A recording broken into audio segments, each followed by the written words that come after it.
छठे दिन का शुभ प्रभात अपने साथ कथा का पावन संदेश लेकर आया है। आज धर्म का दीप प्रज्वलित होगा, सत्य का मार्ग प्रकाशित होगा। ओम भास्कराय नमः। हरे कृष्णा। राधे राधे। आप सभी का दिन शुभ और मंगलमय हो। इससे पहले की सभी कथा और अध्याय सुनने के लिए आप सभी का दिल से धन्यवाद। आज की यह कथा हमें जीवन की सही दिशा दिखाने और सच्ची भक्ति के महत्व को समझाने का अवसर देती है। तो आइए हम सब मन को एकाग्र कर आज की कथा सुनने के लिए तैयार हो। पिछले अध्याय में हमने सुना था कि किस प्रकार नंद ने कार्तिकेय जी से साथ चलने का आग्रह किया था, जो उस समय कार्तिकाओं के पास थे। श्री नारायण जी कहते हैं, नारद शंकर सुवन कार्तिकेय ने नंदीश्वर से कहा, मैं भी आपके साथ चलता हूँ। इसके बाद वे शीघ्र ही कृतिकाओं को समझाते हुए नित्य युक्त मधुर वचनों में बोले, माताओं, मैं देव समुदाय, आत्मीय बंधु और अपनी माता को देखना चाहता हूँ, इसलिए मैं शंकर जी के निवास स्थान पर जाना चाहता हूँ। कृपया आप लोग मुझे जाने की आज्ञा दे। उन्होंने आगे कहा, सारा जगत शुभ अशुभ, जन्म कर्म, संयोग वियोग सब देवाधीन है। देव से बढ़कर कोई बलवान नहीं, परंतु जो देव श्री कृष्ण के वश में है वह देव भी उनके आगे तुच्छ है, क्योंकि श्री कृष्ण देव से परे है। इसलिए संतजन उन ऐश्वर्यशाली परमात्मा का निरंतर भजन करते हैं। अविनाशी श्री कृष्ण अपनी लीला से देव को बढ़ाने और घटाने में समर्थ है। उनका भक्त देव के वश में नहीं होता, यह महान निर्णय है। इसलिए माताओं, आप लोग इस दुखद मोह का त्याग दीजिए। जो सुखदाता, मोक्षप्रद, समस्त भय का नाश करने वाले, परम आनंद के जनक, मोह जाल को काटने वाले उन गोविंद की भक्ति कीजिए। इस भवसागर में मैं आपका कौन हूँ और आप मेरे कौन। संसार प्रवाह का समस्त कर्म फेन की तरह क्षणिक है। वस्तु कोई किसी का नहीं होता। संयोग और वियोग सब ईश्वर की इच्छा से ही होता है। ऐसा कहकर ऐश्वर्यशाली कार्तिकेय जी ने कार्तिकाओं को नमस्कार किया और मन ही मन श्री हरि का ध्यान करते हुए शंकर जी के पार्षदों के साथ प्रस्थान करने लगे। यात्रा के समय उन्होंने एक दिव्य उत्तम रथ देखा। बहुमूल्य रत्नों से निर्मित, विश्वकर्मा द्वारा अद्भुत ढंग से बनाया गया, स्थान स्थान पर माणिकाएं और हीरों से जड़ा हुआ वह रथ अत्यंत अद्वितीय शोभा धारण किए था। पारिजात पुष्पों की मालाओं से सुशोभित, मणि दंपड़ों और श्वेत झंवरों से अलंकृत रथ का वेग मन की गति के समान था। श्रेष्ठ पार्षद उस रथ को घेरे हुए खड़े थे। वह रथ स्वयं देवी पार्वती ने भेजा था। जब कार्तिकेय जी उस रथ पर चढ़े तो कृतिकाओं का हृदय दुख से विदीर्ण हो गया। शोक में उनके केश खुल गए। बेटा वियोग की व्यथा उन्हें व्याकुल कर गई। सामने अपने कुमार को देखते ही वह कुछ क्षण स्तंभ रह गई।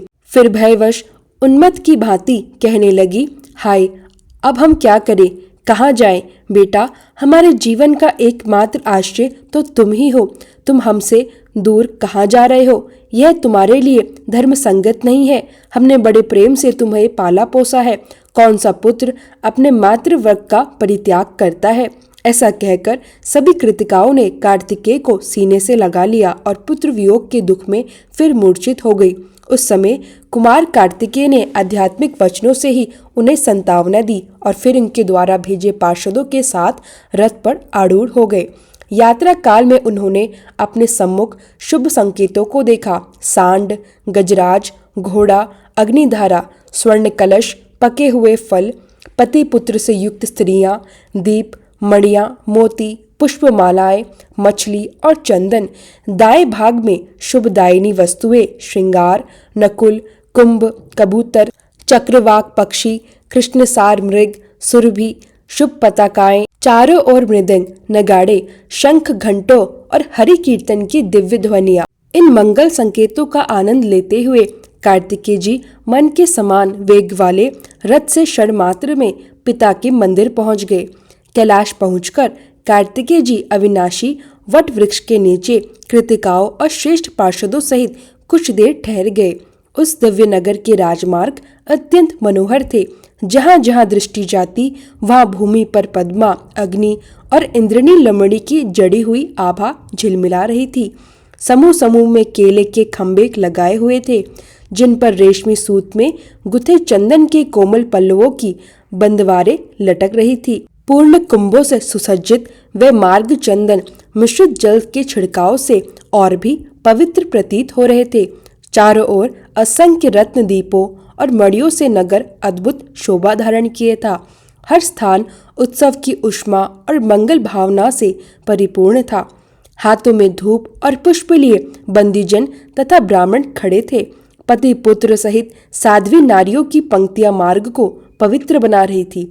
इन्हीं मंगल उत्सवों के बीच देवी पार्वती, लक्ष्मी जी, सरस्वती, दुर्गा, सावित्री, तुलसी, रति, अरुंधति, अहिल्या, दिति, सुंदरी, तारा, अदिति, शतरूपा, सची, संध्या, रोहिणी, स्वाहा, अनुसुईया, संज्ञा, वरुण पत्नी, अकुति, प्रसूति, देवहूति, मेनका, एकरूपा, मेनाक पत्नी, वसुंधरा और मनसा देवी, इन सभी देवियों को आगे करके पार्वती जी वहां आई।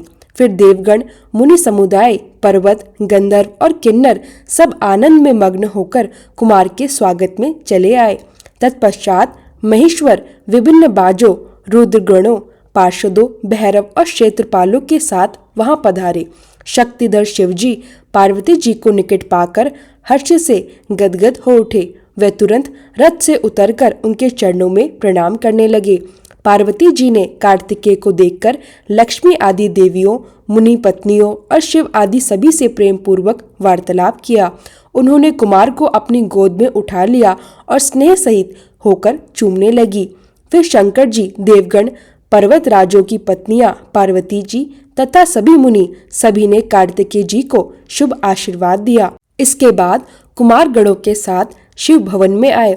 सभा के मध्य में उनकी दृष्टि क्षीर सागर में शयन करने वाले भगवान विष्णु पर पड़ी, जो दिव्य रत्न आभूषणों से विभूषित रत्न सिंहासन पर विराजमान थे। धर्म, ब्रह्मा, इंद्र, चंद्रमा, सूर्य, अग्नि, वायु आदि देवता उन्हें चारों ओर से घेरे हुए थे। भगवान के मुख पर प्रसन्नता की कोमल मुस्कान विद्यमान थी। वह भक्तों पर अनुग्रह बरसाने को आतुर थे। उन पर श्वेत चवर डोल रहा था। देवेंद्र और मुनींद्र उनकी स्तुति कर रहे थे। उन जगन्नाथ को देखकर कार्तिकेय के सभी अंग रोमांचित हो उठे। भक्ति भाव से उन्होंने उन्हें प्रणाम किया। तदनंतर उन्होंने ब्रह्मा, धर्म, देवताओं और हर्षित मुनिवरों को प्रणाम किया। सबसे बारी बारी से कुशल समाचार पूछने के बाद वे एक रत्न सिंहासन पर विराजमान हुए। इस समय पार्वती जी सहित शंकर जी ने ब्राह्मणों को बहुत धन दान दिया। श्री नारायण कहते हैं, नारद, तब जगदीश्वर विष्णु जी ने प्रसन्न मन से शुभ मुहूर्त का निर्धारण किया और कार्तिकेय को एक रमणीय सिंहासन पर बिठाया। कौतुकवश झांझ, मंजीरे और नाना प्रकार के वाग बजवाए गए। फिर अमूल्य रत्नों से निर्मित सैकड़ों कलश, जो संपूर्ण तीर्थों के जल से भरे और वेद मंत्रों से अभिषेक थे, उन जलों से कार्तिकेय का हर्षपूर्वक अभिषेक किया गया। इसके बाद कार्तिकेय को बहुमूल्य रत्नों से बने किरीट, 2 मंगलदायी बाजूबंद, असंख्य रत्नाभूषण, अग्नि में तपाकर शुद्ध किए गए 2 दिव्य वस्त्र, क्षीर सागर की अद्वितीय कौस्तुभी मणि और परम पवित्र वनमाला अर्पित की गई। ब्रह्मा जी ने उन्हें यज्ञ सूत्र, वेद माता गायत्री, संध्या मंत्र, कृष्ण मंत्र, श्री हरि का स्तोत्र और कवच, कमंडल, ब्रह्मास्त्र तथा शत्रुनाशनी विद्या प्रदान की। धर्मदेव ने दिव्य धर्म बुद्धि और सभी जीवों पर दया प्रदान की। शिव जी ने परमोत्कृष्ट मृत्युंजय ज्ञान, संपूर्ण शास्त्रों का ज्ञान, निरंतर सुख देने वाली परम तत्व विद्या, ब्रह्मा ज्ञान, त्रिशूल, पिनाक, फरसा, शक्ति, पाशुपत अस्त्र, धनुष, संधान विद्या, संहार विद्या और संग्रास्त्र प्रदान किए। अन्य सभी देवताओं ने भी अपनी अपनी शक्तियां और शुभ आशीर्वाद उन्हें प्रदान किए। इसके पश्चात देवगण, मुनिगण और गंधर्व जगदीश्वर को प्रणाम करके अपने अपने लोकों को चले गए। छठे दिन की कथा अब आगे बढ़ती है। जीवन में भक्ति का अर्थ केवल शब्दों में नहीं, आचरण में उजाला भरना है। जब साधक प्रभु का ध्यान करता है तो उसके भीतर का अंधेरा स्वतः मिटने लगता है। ऐसा ही संदेश इस दिन की कथा हमें देती है कि जहाँ सत्य, श्रद्धा और सद्बुद्धि जगती है, वह कल्याण के द्वार अपने आप खुल जाते हैं। कथा के अनुसार एक साधक वर्षों से कठिनाइयों में घिरा था, पर उसका विश्वास कभी टूटने नहीं पाया। वह हर सुबह आदित्य देव को प्रणाम करता और शाम को शांत मन से भगवान कृष्ण का नाम लेता। एक दिन साधक ने प्रार्थना की, हे प्रभु, मुझे वह दिशा दे जहाँ मेरा मन स्थिर हो सके और मेरा जीवन धर्म मार्ग पर अडिग रह सके। प्रभु की कृपा से उसके भीतर एक दिव्य विचार उत्पन्न हुआ कि मन की शुद्धि ही जीवन की सबसे बड़ी सिद्धि है। फिर साधक ने अपने आचरण बदलना शुरू किया, क्रोध को छोड़ा, मीठे वचन अपनाए, सेवा को जीवन का आधार बनाया और हर दिन सूर्यदेव का ध्यान किया। धीरे धीरे उसके जीवन में प्रकाश, शांति और समृद्धि आने लगी। कथा यही समझाती है, जो भी साधक श्रद्धा, धैर्य और सत्य मार्ग अपनाते हैं, उनके जीवन में छठे दिन का यह पवित्र प्रकाश हमेशा उजाला भरता है। जब साधक का मन शांत हो जाता है तो उसके जीवन में दिव्य मार्ग खुलने लगते हैं। छठे दिन का यह शुभ प्रभात सिर्फ एक दिन नहीं, एक संदेश है कि हर नए सूर्योदय के साथ भाग्य भी नया लिखा जा सकता है। साधक ने जब अपनी भक्ति को स्थिर किया, तब उसके सामने दो मार्ग आए। पहला मार्ग भौतिक सुखों का, दूसरा मार्ग सत्य और धर्म का। बहुतों को पहला मार्ग आसान लगता है, पर साधक ने दूसरा मार्ग चुना क्योंकि उसे पता था सुख का मूल्य है पर शांति अनमोल है। एक दिन वह एक संत के पास पहुंचा। संत ने मुस्कुराकर कहा, बेटा, छठे दिन की कृपा का अर्थ यही नहीं कि तुम्हें तुरंत फल मिलेगा। कृपा का अर्थ है तुम्हें सही दिशा मिल चुकी है। फिर संत ने उसे 3 उपदेश दिए। पहला, मन को शांत रखो क्योंकि अशांत मन कभी भी सही निर्णय नहीं ले पाता। दूसरा, वाणी मीठी रखो क्योंकि मीठे शब्द भाग्य बनाने की शक्ति रखते हैं। तीसरा, कर्म पवित्र रखो क्योंकि कर्म ही भविष्य के बीज है। साधक ने इन 3 सिद्धांतों को अपने जीवन में उतार लिया।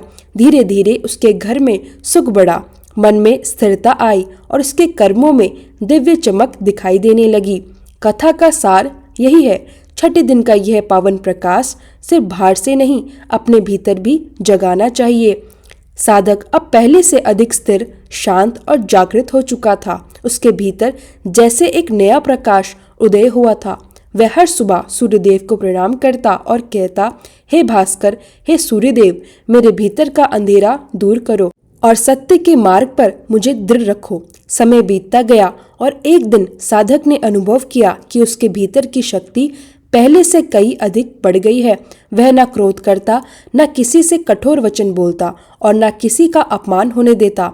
उसने महसूस किया, भक्ति का अर्थ केवल पूजा नहीं, जीवन को सुंदर बनाता है। कथा में आता है, जिस प्रकार छठे दिन सूर्य तेजस्वी होकर धरती पर प्रकाश फैलाता है, उसी प्रकार भक्ति भी मनुष्य के जीवन में उजियारा फैलाती है। एक शुभ संध्या को साधक ने भगवान से प्रार्थना की, हे प्रभु, मुझे वह शक्ति दे कि मैं अपने जीवन के हर कर्तव्य को धर्मपूर्वक निभा सकूं। और ऐसा ही हुआ। उसके कर्म फलने लगे, घर में सुख समृद्धि आने लगी और उसके जीवन में अनेक शुभ अवसर प्रकट होने लगे।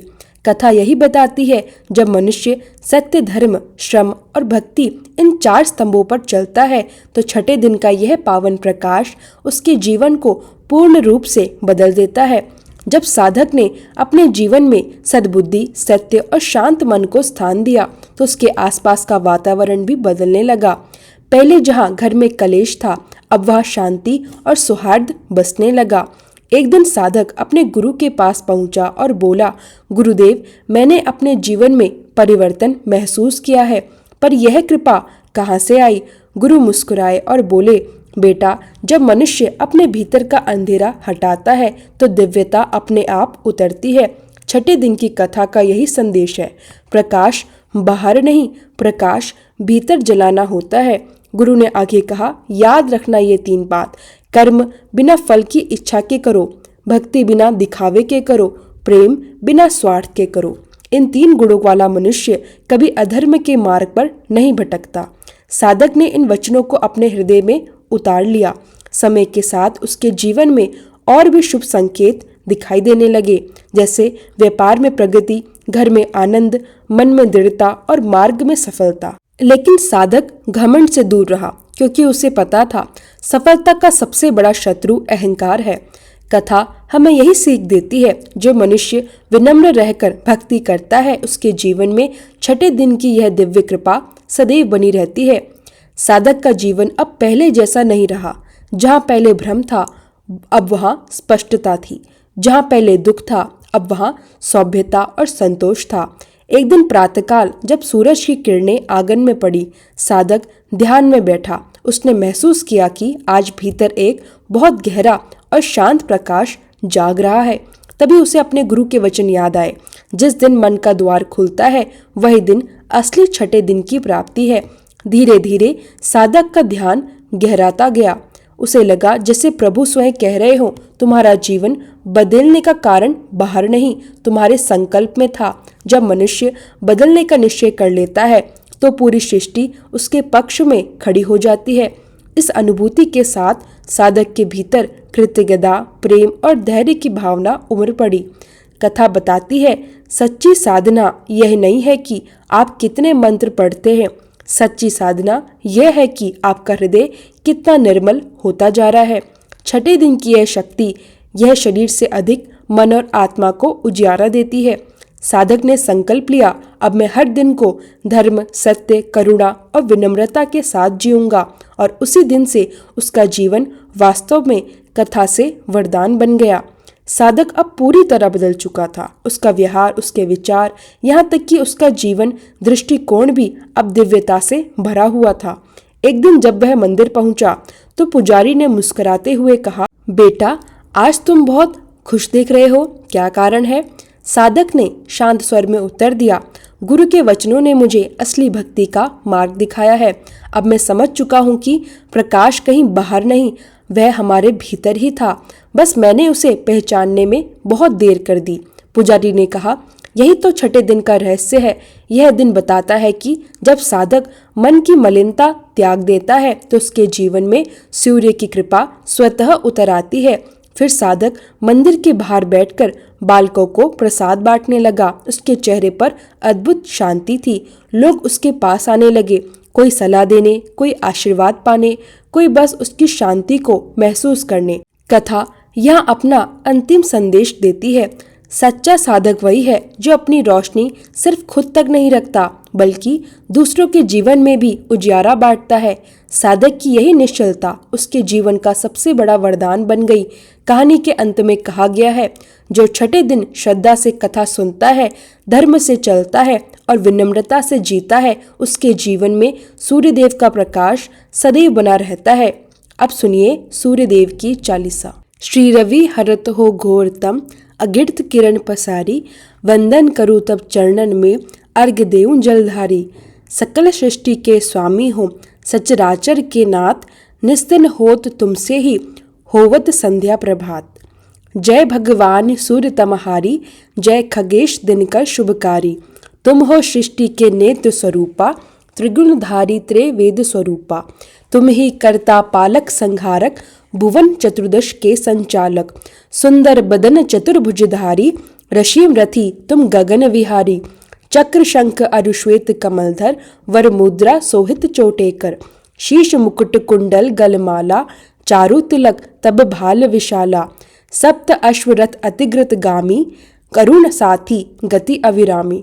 रक्त वरुण आभूषण धारक, अति प्रिय तोहे लाल पदारथ। सर्वात्मा कहे तुम्हें ऋग्वेदा, मित्र कहे तुमको सब वेदा। पंच देवों में पूजे जाते, मन वांछित फल साधक पाते। द्वादश नाम जाप उद्धारक, रोग दोष अरु कष्ट निवारक। माँ कुंती तब ध्यान लगायो, दानवीर सुत कड़ सो पायो। राजा युधिष्ठिर तब जस गायो, अक्षय पात्र वो वन में पायो। शस्त्र त्याग अर्जुन अकुरायो, बन आदित्य हृदय से पायो। विद्यांचल तब मार्ग में आयो, हाहाकार तिमिर से छायो। मुनि अगस्त्य गिरि गर्व मिटायो, निज तप बल से विधि ही नवायो। मुनि अगस्त्य तब महिमा गाई, सुमिर भय विजयी रघुराई। तोहे विरोग मधुर फल जाना, मुख में लीनी तोहे हनुमाना। तब नंदन शनिदेव कहावे, पवन के सुत शनि तीर मिटावे। यज्ञ व्रत स्तुति तुम्हारी कीनी, भेंट शुक्ल यजुर्वेद की दीनी। सूर्यमुखी खरितर तब रूपा, कृष्ण सदृशन भानु स्वरूपा, नम्न तोहे ओमकार स्वरूपा, नम्न आत्मा अरुकाल स्वरूपा। दिंग दिंगत तब तेज प्रकाशे, उज्ज्वल रूप तुम्ही आकाशे। दश दिक्पाल करत तब सुमिरन, अंजलि नित्य करत है अर्पण। त्रिविध ताप हरता तुम भगवन, ज्ञान ज्योति करता तुम भगवन। सफल बनावे तब आराधना, गायत्री जब सरल है साधन। संध्या त्रिकाल करत जो कोई, पावे कृपा सदा तब ओही। चित शांति सूर्याष्टक देव, व्याधि अपादि सब हर लेवे। अष्टदल कमल यंत्र शुभकारी, पूजा उपासन तब सुखकारी। माघ मास शुद्ध सप्तमी पावन, आरंभ हो तब शुभ व्रत पालन। भानु सप्तमी मंगलकारी, भक्ति दायनी दोषनहारी। रविवासर जो तुमको ध्यावे, पुत्राधिक दुख वैभव पावे। पाप रूपी पर्वत के अविनाशी, वृज रूप तुम हो अविनाशी। राहु आन तब ग्रास बनावे, ग्रहण सूर्य ताको लग जावे। धर्म दान तप करते हैं साधक, मिटत राहु तब पीड़ा बाधक। सूर्य देव तब कृपा कीजे, दीर्घ आयु बल बुद्धि दीजे। सूर्य उपासना कर नित्य ध्यावे, कुष्ठ रोग से मुक्ति पावे। दक्षिण दिशा तोरी गति जावे, दक्षिणान वो ही कहलावे। उत्तर मार्गी तोरो रथ होवे, उत्तरयान तब वो कहलावे। मन अरु वचन कर्म हो पावन, संयम करता भलित आराधना। भरत दास चिंतन करत, घर दिनकर तब ध्यान। रखियो कृपा इस भक्त पे, तुम्हारी सूर्य भगवान। आरती। ओम जय सूर्य भगवान, जय हो दिनकर भगवान। जगत के नेत्र स्वरूपा, तुम हो त्रिगुण स्वरूपा। धरत सब ही तब ध्यान। ओम जय सूर्य भगवान। सारथी अरुण है प्रभु, तुम श्वेत कमल धारी। तुम चार भुजाधारी, अश्व है सात तुम्हारे। कोटि किरण पसारे, तुम हो देव महान। ओम जय सूर्य भगवान। उषा काल में जब तुम उद्यान चले आते, सब तब दर्शन पाते। फैलाते उजियारा, जागता तब जग सारा। करे सब तब गुणगान। ओम जय सूर्य भगवान। संध्या में भुवनेश्वर अस्तांचल जाते, गोधन तब घर आते। गोधुली बेला में हर घर हर आंगन में, हो तब महिमा गान। ओम जय सूर्य भगवान। देव दनुज नर नारी, ऋषि मुनिवर भजते। आदित्य हृदय जपते, स्तोत्रे मंगलकारी। इसी की है रचना न्यारी, देव नव जीवन दान। ओम जय सूर्य भगवान। तुम हो त्रिकाल रचेता, तुम जग के आधार। महिमा तब अपरंपार, प्राणों का सींचन करके। भक्तों को अपने देते, बल बुद्धि और ज्ञान।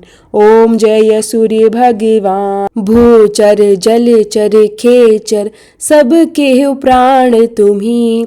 सब जीवों के प्राण तुम्ही।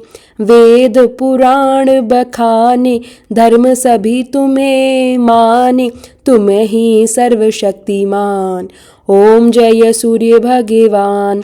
पूजन करती दिशाएं, पूजे दश दिक्पाल। तुम भुवनों के प्रतिपाल, ऋतुएं तुम्हारी दासी। तुम शाश्वत अविनाशी, शुभकारी अंशुमान। ओम जय सूर्य भगवान। ओम जय सूर्य भगवान। जय हो दिनकर भगवान। जगत के नेत्र स्वरूपा, तुम हो त्रिगुण स्वरूपा। धरत सब ही तब ध्यान। ओम जय सूर्य भगवान। प्रेम से बोलिए सूर्य भगवान की जय हो।